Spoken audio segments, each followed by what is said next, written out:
Urdu content analysis میں ایک بار پھر خوش آمدید ایک نئے کہانی کے ساتھ۔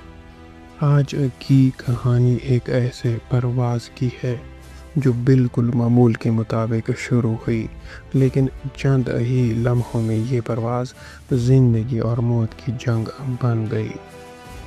ناظرین، بحر ہند کے عین درمیان ایک سی پلین آہستہ آہستہ پانی پر تیر رہا تھا۔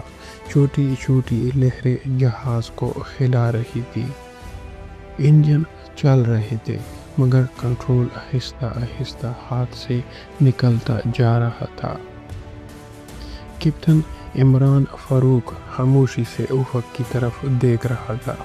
اس کے چہرے پر وہ تناؤ تھا جو صرف وہی محسوس کر سکتا ہے جو درجنوں جانوں کی ذمہ داری اپنے ہاتھوں میں لیے اڑ رہا ہو۔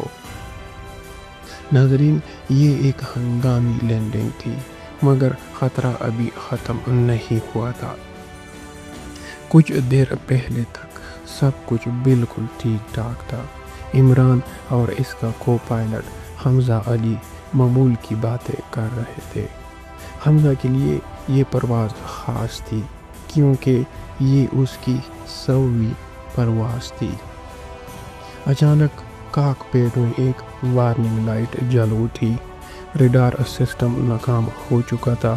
اس کا مطلب صاف تھا، جہاز اب کسی رن وے پر لینڈ نہیں کر سکتا تھا۔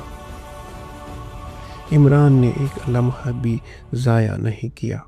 کھلے سمندر پر لینڈنگ کرنا ہی واحد راستہ تھا۔ لینڈنگ بے حد سخت تھی۔ پانی پوری شدت سے کھڑکیوں سے ٹکرایا۔ جہاز کے فلوٹس پانی میں دھنس گئے، لیکن خدا کا شکر، جہاز ٹوٹنے سے بچ گیا۔ وہ زندہ تھے، مگر اب سمندر کے بیچ پھنس چکے تھے۔ کوسٹ گارڈز کو ہنگامی پیغام بھیج دیا گیا، لیکن مدد پہنچنے میں گھنٹوں لگ سکتے تھے۔ سمندر اب پہلے جیسا پرسکون نہیں لگ رہا تھا۔ جائزہ لیتے ہوئے حمزہ کو اندازہ ہوا کہ ریڈار مکمل طور پر خراب نہیں تھا، وہ صرف جیم ہو گیا تھا۔ مسئلہ حل ہو سکتا تھا، لیکن اس کے لیے انجن بند کر کے باہر جانا ضروری تھا۔ ابھرتی لہروں میں یہ قدم موت کو دعوت دینے کے مترادف بھی تھا۔ انہوں نے انتظار کرنے کا فیصلہ کیا۔ پھر عمران کی نظر دور سمندر پر پڑی۔ دو تنگ کشتیاں سیدھی ان کی طرف آ رہی تھی۔ پہلے ایک لمحے کو امید پیدا ہوئی، لیکن نہ کوئی ریڈیو جواب، نہ کوئی سرکاری نشان۔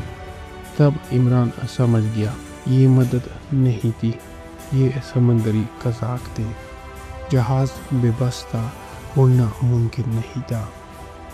عمران اور حمزہ نے دروازے بند کیے، بھاری کریٹس سے راستے روکے اور صرف وقت خریدنے کی کوشش کی۔ کشتیاں جہاز سے ٹکرا گئی۔ شور، چیخیں اور لوہے کی دباؤ کی آوازیں گونج اٹھی۔ قزاق اندر گھس آئے، دونوں کو باندھ دیا گیا اور سامان لوٹنا شروع کر دیا۔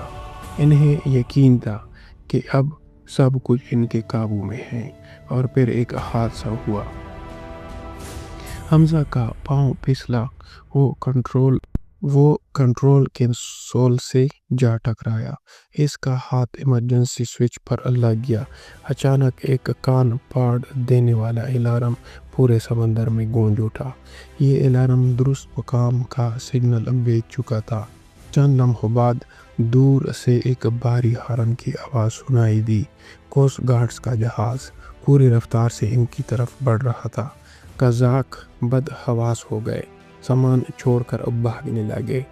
چند ہی منٹوں میں صورتحال قابو میں آ چکی تھی۔ عمران اور حمزہ آزاد تھے، تھکے ہوئے مگر زندہ۔ ریسکیو جہاز پر کمبل اوڑھے حمزہ نے آہستہ سے کہا، تو یہ تھی میری 100ویں پرواز۔ عمران مسکرا دیا۔ یہ وہ پرواز نہیں تھی جو منصوبے کے مطابق تھی، لیکن یہ وہ پرواز تھی جو بچ گئی۔